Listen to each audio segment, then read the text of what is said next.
Retro ஆன்மீகம் நேர்கள் அனைவருக்கும் எனது இனிய வணக்கம். நான் உங்கள் டிஜே சுந்தரபாண்டி, சிவகாசியிலிருந்து. நேர்களே, இன்னைக்கு என்ன தலைப்பு கொண்டு வந்திருக்கோம்னா, மேச ராசி முதல் மீன ராசி வரை 12 ராசி நேர்களுக்கும் எந்தெந்த கிரகங்கள் ஒரு மிகப்பெரிய கடன் சுமைகளையோ அல்லது உடல் ஆரோக்கியம் சம்பந்தப்பட்ட பிரச்சனைகளை கொடுக்கின்றன, மேலும் எந்த கிரகங்கள் உங்களை ஊக்கப்படுத்துகிறது என்பதை பற்றி பார்க்க போகிறோம். அதுக்கடுத்து ரொம்ப ரொம்ப ஒரு முக்கியமான விஷயம் என்னன்னா, உங்களுடைய ராசிக்கான வழிபாடு. இந்த வழிபாடு செஞ்சால் உங்களுடைய வாழ்க்கையில் கட்டாயமாக நீங்கள் எதிர்பார்க்குற ஒரு மாற்றத்தை உங்களால் பெற முடியும் என்பதை பற்றியும் இந்த தலைப்பில் நம்ம எடுத்துகிட்டு வந்திருக்கோம். ஸோ வீடியோ ஃபுல்லாக பாருங்கள், உங்களுக்கு ரொம்ப ரொம்ப பயனுள்ள விஷயம் இருக்கும். ஏன்னா உங்களுடைய பொதுவான குணாதிசயங்கள், உங்களுடைய செயல்பாடுகளை நீங்கள் எப்படிலாம் இயங்குவீங்க, நீங்கள் என்னென்ன விஷயத்த கொஞ்சம் சேஞ்சஸ் பண்ணிக்கணும் அப்படிங்கிறதெல்லாம் மிக தெளிவாக உங்களுடைய வாழ்க்கை சம்மந்தப்பட்ட விஷயங்களை மிக துல்லியமாக நான் கணக்கிட்டு, அதாவது கிரகங்கள் பொதுவான அடிப்படையில் நான் உங்களுக்கு கருத்துக்கள் சொல்கிறேன். ஸோ வீடியோ ஃபுல்லாக பாருங்கள், ரொம்ப பயனுள்ளதாக இருக்கும். வாங்க வீடியோக்குள்ளே போகலாம். சிம்ம ராசி நேயர்களுக்கு கடன் சுமையிலிருந்து மீள்வதற்கான வாய்ப்புகள் என்ன? ஃபஸ்ட்டு ஒரு விஷயம், சிம்ம ராசி கடன் சுமை ஏன் வருகிறது, சிம்ம ராசிக்காரர்களுடைய பொதுவான குணாதிசயம் என்ன அப்படிங்கிறத பற்றி நம்ம பார்க்க போகிறோம். கடன் சுமை சம்மந்தப்பட்ட விஷயங்களை நம்ம வீடியோவில் கரெக்டாக கடைசியில் பார்ப்போம். அதுக்கான வழிபாடு என்பதை மிக துல்லியமாக உங்களுக்கு நான் எடுத்திருக்கேன். ஸோ இந்த வழிபாடை நீங்கள் செய்யும்போது உறுதியாக உங்களுக்கு ஒரு மாற்றம் வருங்கிறதும் நிதர்சனமான உண்மை. கடனை கொடுக்கக்கூடிய கிரகம் யாருங்கிறதையும் நம்ம பார்க்க போகிறோம். ஓகேவா? ஸோ அதற்கு முன்னாடி உங்களுடைய இயல்பான செயல்பாடு என்ன, சிம்ம ராசினா இப்படி தான் இருப்பாங்க, சிம்ம ராசினா இப்படி தான் செயல்படுவாங்க அப்படின்னு சொல்லுவாங்க பார்த்தீங்களா, அது என்னென்ன விஷயங்கள் நீங்கள் செயல்படுத்துவீங்க அப்படின்னு பார்க்க போகிறோம். வாழ்க்கையை லட்சியத்துடன் செயல்படக்கூடிய நபரில் முதன்மையான செயல்பாடு, நான் வாழ்க்கையில் இப்படித்தான் இருப்பேன், எனக்குன்னு ஒரு கொள்கை இருக்குது, அந்த கொள்கையை நான் மாற்றிக்கிற மாட்டேன், யாருக்காகவும் மாற்ற மாட்டேன் அப்படிங்கிற ஒரு மன கட்டுப்பாடுடன் நீங்கள் செயல்படக்கூடிய ஆற்றல் தான் உங்களுக்கு ஒரு உறுதியாக இருக்கும். ஸோ அதே போல் அழகான தோற்றம், அது கருப்போ சிவப்போ அதெல்லாம் கான்செப்டே கிடையாது. சிம்ம ராசிக்காரங்கனாலே ஒரு முகம் தோற்றம் சூப்பராக இருக்கும். ஏன்னா சிம்ம ராசியில் தான் பூர நட்சத்திரம், சுக்கிர பகவானுடைய நட்சத்திரம் பூர நட்சத்திரம் அமர்ந்திருக்கு. ஸோ அப்போ சிம்ம ராசிக்காரங்க ஒரு அழகிய தோற்றத்துடன் இருப்பாங்க.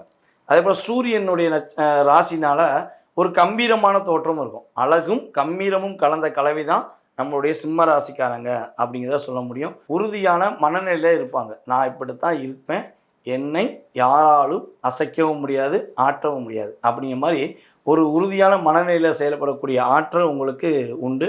அடுத்தவர்களை கை தூக்கி விட்டு அவர்கள் வாழ்வதை பார்த்து சந்தோஷப்படுவீங்க. பரவாயில்ல, நம்ம கூட இருந்தவங்க ஒரு முன்னேறி போகிறாங்க, நம்மளால் அவங்க முன்னேறி போகிறாங்க அப்படின்னு சொல்லி மனம் சந்தோஷப்படக்கூடிய செயல்பாடு உங்களுக்கு இயல்பாகவே உண்டு. எங்கேனாலும் சரி, ஒரு பேச்சு போட்டினாலும் சரி, ஒரு மீட்டிங்னாலும் சரி, பேச யார் வரீங்க அப்படின்னு கேட்டால் முதலாக கை தூக்கிடுவீங்க.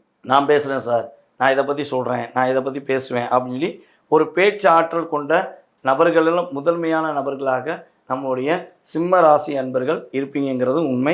அரசாங்க வேலை சம்மந்தப்பட்ட விஷயங்களில் அதிகமாக ஈடுபாடு கொள்வீங்க. உங்களுக்கு அரசாங்க உதவிகள் மேக்சிமம் கிடைக்க அதிகமான வாய்ப்பு இருக்குது. அல்லது உங்களுடைய வீட்டில் யாராச்சும் அரசாங்க பணியில் வேலை பார்க்குறதுக்கான வாய்ப்புகள்லாம் கிரக நிலையில் உறுதியாக உண்டு. ஐயா, என் வீட்டில் யாரும் இல்லை, நானும் அரசாங்க வேலை பார்க்கல, அப்படின்னா என்ன செய்யலாம் அப்படின்னு சொல்லி எதிர்பார்க்குறவங்க உறுதியாகவே அரசாங்க டெண்டர் சம்மந்தப்பட்ட விஷயங்கள், அரசாங்க பணிகள் சம்மந்தப்பட்ட விஷயங்களில் நீங்கள் முயற்சி எடுத்தீங்கன்னா உறுதியாக நீங்கள் வெற்றி பெறுவீங்கிறதும் நிதர்சனமான உண்மை. அதே போல் நம்ம சிம்மராசிக்காரங்க ஒரு முதன்மையான விஷயங்களை வரணும், ஒரு சிறப்பான விஷயங்களுக்கு வரணும்னா ஃபஸ்ட்டு ஒரு விஷயம், மற்றவர்களுடைய பிரச்சனைகள் சம்மந்தப்பட்ட விஷயங்களில் ரொம்ப ரொம்ப ரொம்ப கவனமாக இருக்கும். மற்றவர்களுக்கு பிரச்சனைனா உடனே போய் தலையிட்டீங்கன்னா நீங்கள் மாட்டிக்கிடுவீங்க. அதே போல் பிடிவாத குணத்தை ஃபஸ்ட்டு வரணும்.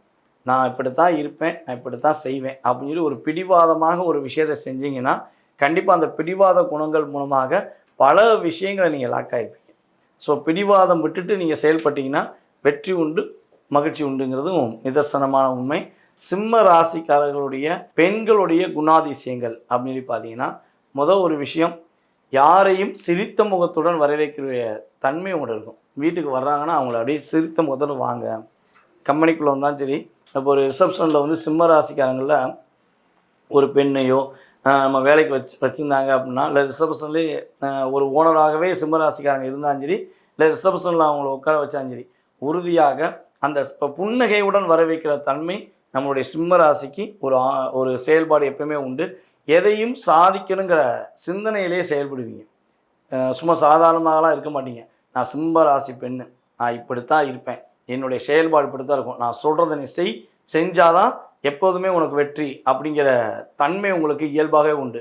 ஸோ அப்போ சிம்ம ராசியில் பெண்களில் முதன்மையான பெண் அப்படின்னு சொல்லி பார்த்தீங்கன்னா நம்ம யாரை எடுப்போம் அப்படின்னா, உறுதியாக நம்மளுடைய முன்னாள் முதலமைச்சர் செல்வி ஜெயலலிதா அவர்களை நம்ம எடுப்போம். ஏன்னா அவங்களுடைய ஆளுமை அப்படிங்கிறது மிகப்பெரிய ஆளுமை. அவங்களுடைய ஆளுமைக்கு நிகராக நம்ம இன்னொரு இப்போ உலகத்தில் யாராவது எடுக்க முடியுமா பெண்களை? நிறைய பேர் இருக்கலாம். ஆனால் நமக்கு வெளியே தெரிஞ்சது வந்து நம்மளுடைய உயர்திரு நம்மளுடைய செல்வி ஜெயலலிதா அம்மா தான் நம்ம கண்ணுக்கு தெரிவாங்க. ஸோ அந்தளவுக்கு அவங்க இருக்கிறதையும் ஆளுமை அந்தளவுக்கு சிறப்பாக இருந்துச்சு. ஒரு கட்சினா எப்படி இருக்கணும், கட்சியில் உள்ள அத்தனை பேருமே என்ன செய்யணும், அந்த தலைமைக்கு எதிராக எந்த விஷயத்தையும் செய்ய முடியாதுங்கிறத தன்னுடைய செயல்பாடுகள் மூலமாக கம்பீரம் மூலமாக செயல்படுத்திய ஒரே அம்மையார்னா நம்மளுடைய செல்வி ஜெயலலிதா அம்மா அவர்கள் தான். இது நான் கட்சி சார்ந்து பேசலை, ஒரு ராசி சார்ந்து தான் பேசிகிட்டு இருக்கேன். ஏன்னா ஒரு ராசியில் சிம்ம ராசிக்காரங்களுடைய இயல்பான குணாதிசயம் ஒரு எக்ஸாம்பிள் காட்டணும் அப்படிங்காண்டி தான் நம்ம ஜெயலலிதா அம்மாவை எடுத்திருக்கோம். ஸோ அதே போல் தான் சிம்ம ராசி பெண்கள் எந்த இடத்திலும் செயல்படுவாங்க அப்படிங்கிறது நிதர்சனமான உண்மை.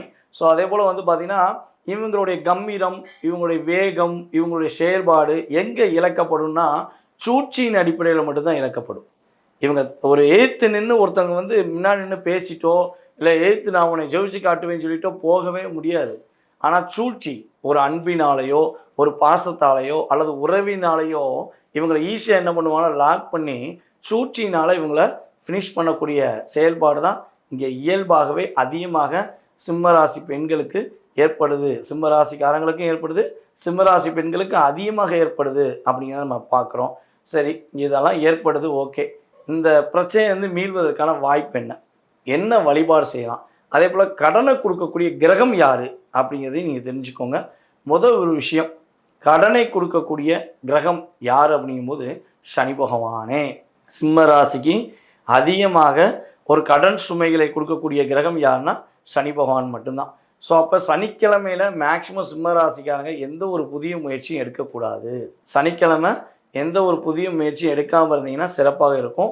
அதே போல் வந்து பார்த்திங்கன்னா இந்த கேண்டிகேப்ட் இருக்காங்க பார்த்தீங்களா, அதாவது உடல் ஊனமுற்ற நம்ம சகோதரிகள் இருக்காங்க பார்த்தீங்களா, அவங்களுக்கு எக்காரணத்தை கொண்டும் எந்த ஒரு தீங்கும் செஞ்சிடக்கூடாது. உங்களுடைய உறவுகளையோ அல்லது உங்கள் பக்கத்துலேயே யாராவது வந்து உதவிகள் கேட்காங்கன்னா அவங்க ஒரு உடல் ஊனமுற்ற சகோதரிகளாக இருக்காங்கன்னா அவங்களுக்கு உங்களால் முடிஞ்ச உதவியை நீங்கள் செஞ்சிடணும்.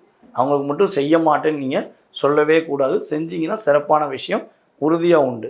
ஓகே, சரி. இந்த கடன் சுமையிலேருந்து மீள்வதற்கான வாய்ப்பு என்ன, நோய் நொடியிலேருந்து மீள்வதற்கான வாய்ப்பு என்ன வழிபாடு அப்படின்னு சொல்லி பார்க்கும்போது ஸ்ரீ தட்சிணாமூர்த்தி பகவானை நீங்கள் வழிபாடு செய்வது மூலமாக உங்களுடைய கடன் சுமை உறுதியாக அடையும். இப்போ தட்சிணாமூர்த்தி பகவான் எல்லா ஊர்களையும் இருக்கார். இப்போ நம்ம முதல் ஸ்தலம் அப்படின்னு சொல்லி எடுத்திங்கன்னா மேக்சிமம் வந்து பார்த்திங்கன்னா குருஸ்தலமாக கருதப்படுவது முருகனுடைய வழிபாடு.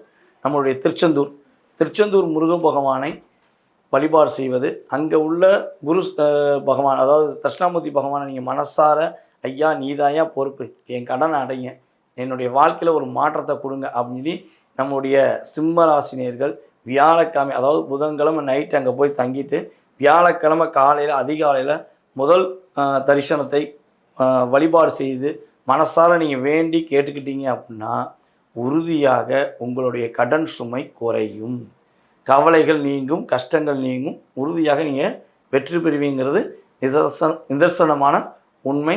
ஸோ வியாழக்கிழமை போங்க, அதாவது புதன்கிழமை நைட்டு போய் வியாழக்கிழமை நீங்கள் புதன்கிழமை நைட்டும் வழிபாடு செய்யுங்க, வியாழக்கிழமையும் வழிபாடு செய்யுங்க. முடிஞ்சளவு தொடர்ந்து ஒரு 9 மாதங்கள் நீங்கள் வழிபாடு செய்தீர்கள் என்றால் நம்முடைய சிம்மராசினியர்கள் சிறப்பாக வாழக்கூடிய ஆற்றல், மகிழ்ச்சியாக வாழக்கூடிய ஆற்றல், கடன் சுமை இல்லாமல் மீள்வதற்கான ஆற்றலை தட்சிணாமூர்த்தி பகவானும் குரு பகவானும் அதேபோல் நம்முடைய பெருமாளும் உறுதியாக ஏற்படுத்தி கொடுப்பார்கள் என்பது நிதர்சனமான உண்மை.